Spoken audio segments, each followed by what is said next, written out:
everybody. Welcome. Thank you so much for subscribing and liking my videos. So, I'm gonna kind of just read over this.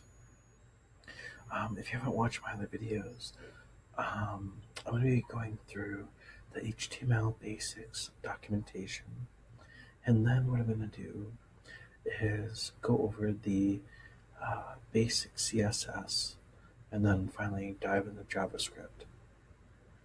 The basics: headings and paragraphs.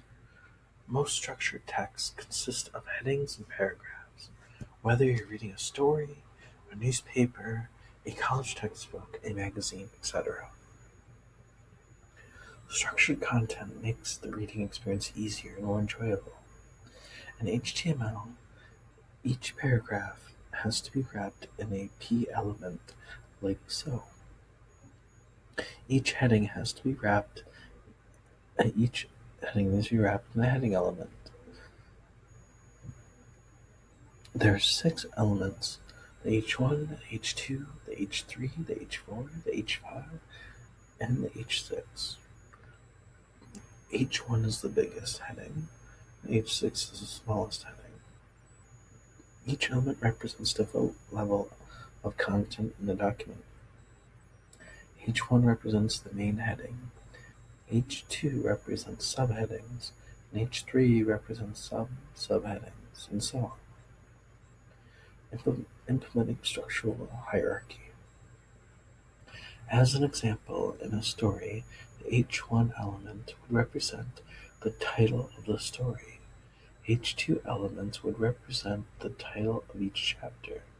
H3 elements would represent subsections of each chapter, and so on. It's really up to you what the elements involved represent. As long as the hierarchy makes sense, you just need to bear in mind a few best practices as you create such structures.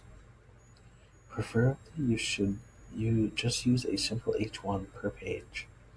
This is the top level heading, and all others sit below this in the hierarchy. Make sure you use the headings in the correct order in the hierarchy. Don't use H3 elements to represent subheadings, followed by H2 elements to represent subheadings. That doesn't make sense, and will lead to weird results. Of the 6 heading elements available, you should aim to use no more than 3 per page, unless you feel it's necessary. Documents with many levels, i.e., a deep heading hierarchy, become unwieldy and difficult to navigate. On such occasions, it's advisable to spread the content over multiple pages if possible. Why do we need structure? To answer this question, let's take a look at text.html.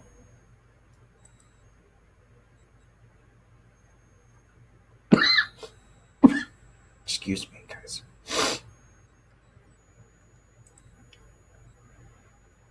The starting point of our running example for this article, a nice hummus recipe. You should save and copy this on your local machine, as you'll need it for the exercise later on. This document's body currently contains multiple pieces of content that aren't marked up in any way, but they are separated by line breaks.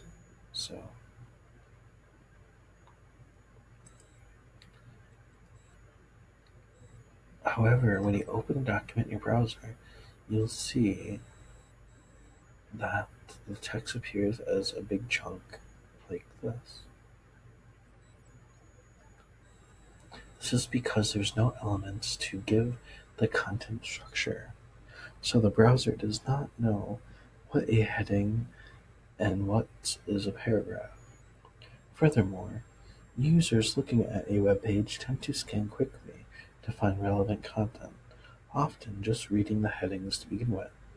If they can't see any something useful within a few seconds, they'll likely get frustrated and go somewhere else. Search engines indexing your page consider the contents of headings as important keywords for influencing the page's search rankings.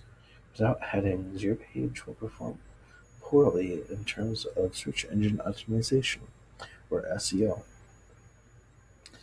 Severely visually impaired people often don't read web pages.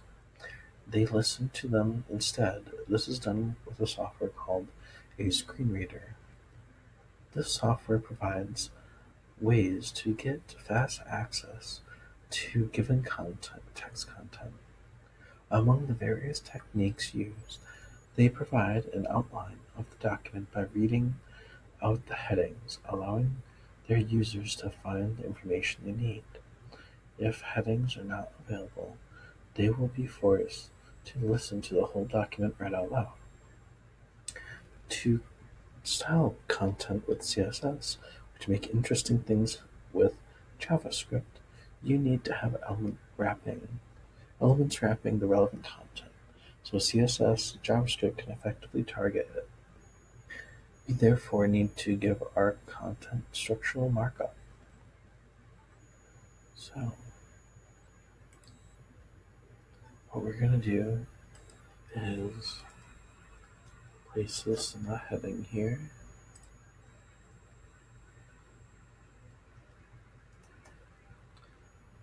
So that's a heading, H1. And this one's another PL in here. Close that one out. I'm going to have another one here.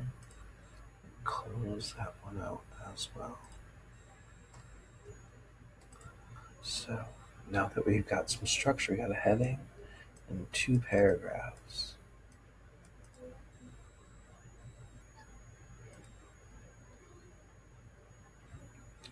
Why do we need semantics? Semantics are relied on everywhere. Semantics are relied on everywhere around us. We rely on previous experience to tell us what the function of an everyday object is. When we see something, we know what its function will be.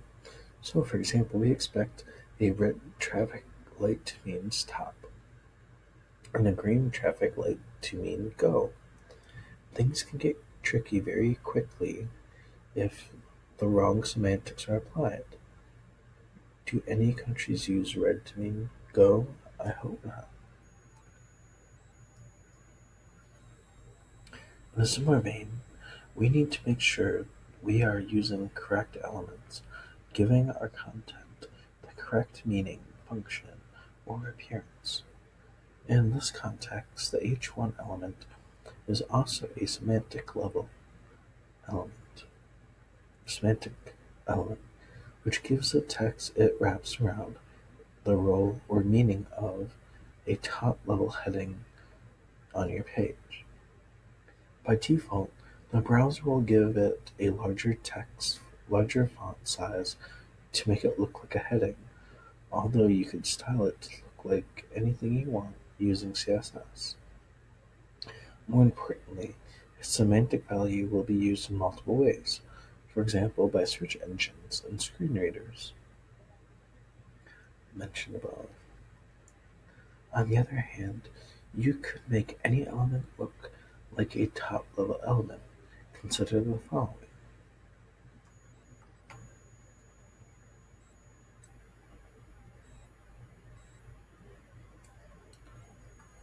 This is a span element that has no semantics.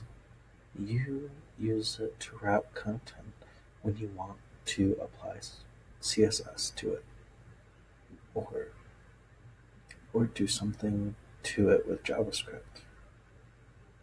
Without giving it any extra meaning, you'll find out more about these later on in the course. We've applied some CSS to make it look like a top-level heading, but since it has no semantic value, it will not get any of the extra benefits described above. it's a good idea to use the relevant HTML for the job.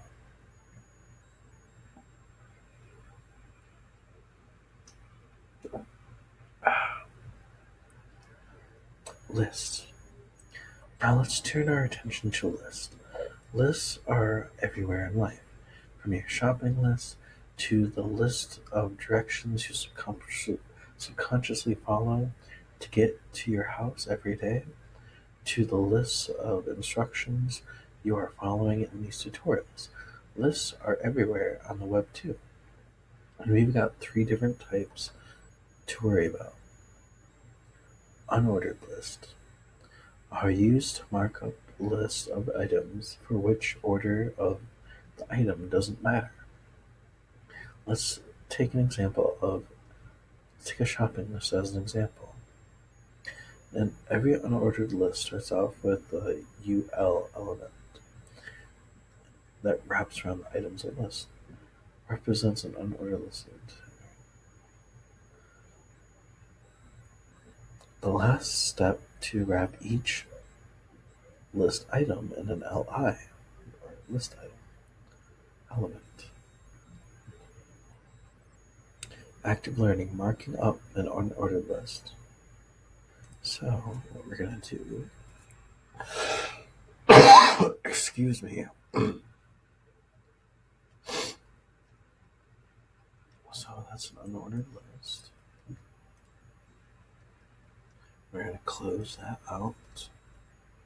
And then we're going to do LI for each one of these. And we're going to close them out too.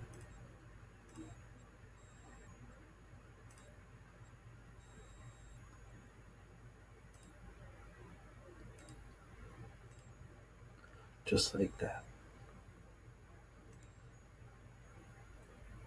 So that's what that looks like. Ordered list. Our list in which the order of the items does not or does matter. Excuse me.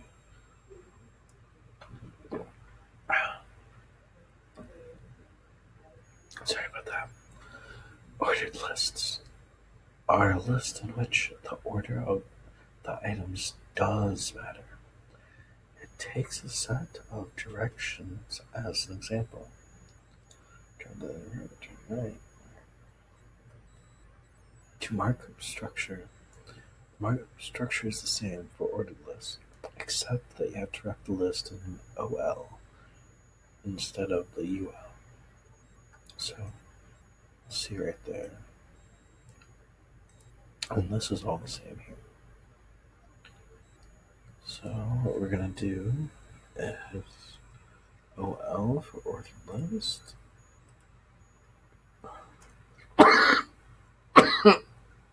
Sorry, guys. LI.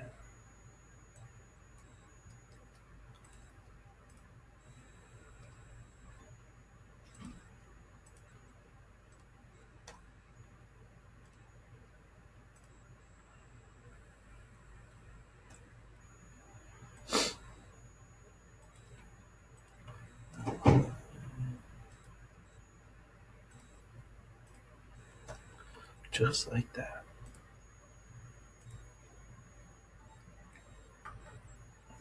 Active learning, marking up our recipe page. So at this point in the article, you have all the information you need to mark up our recipe page. Example, you can choose to either save a local copy of our text-start.html starting file, or do the work there, or do it in our editable example below. Doing it locally is probably better, as then you'll get to save the work you're doing, as if you fill it in the editable table, it will be lost next time you open the page. Both have pros and cons. Alright, so what we're going to do is wrap that in H1.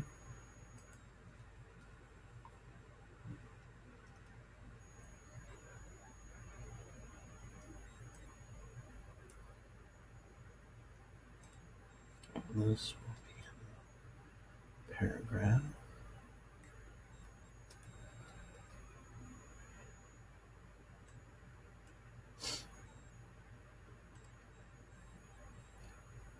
Just like so.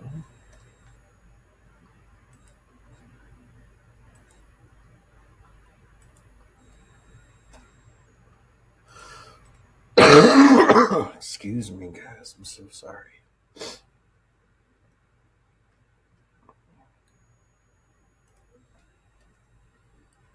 H2. And what we're going to do is unordered list.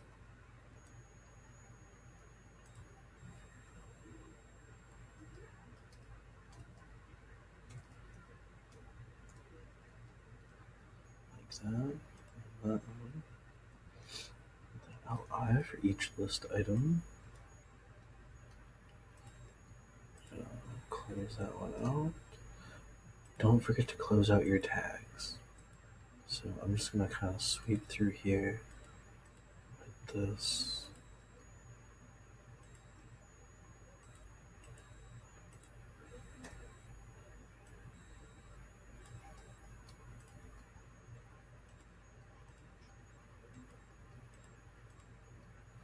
There we go. So as you can see, our page is coming together now. So we got the H1 here. We have the two paragraphs. We got the H2 here. And we got our unordered list. So it makes it a lot more easier to read than this down here. And then, where did it go? Alright, here we go.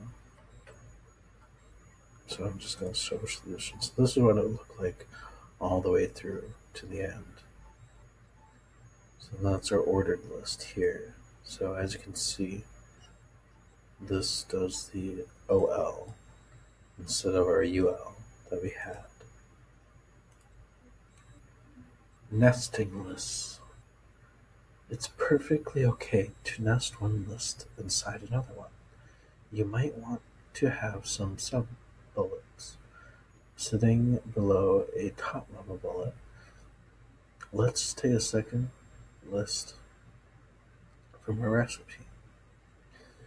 So the last two bullets are very closely related to the one before them. They read like some instructions and choices that fit below the bullet. It might make sense to nest them inside their own unordered list and put that inside the current fourth bullet. So it look like this. So here's the list items, number 4. Then we create an unordered list within that, and we close out the list item tag from this one.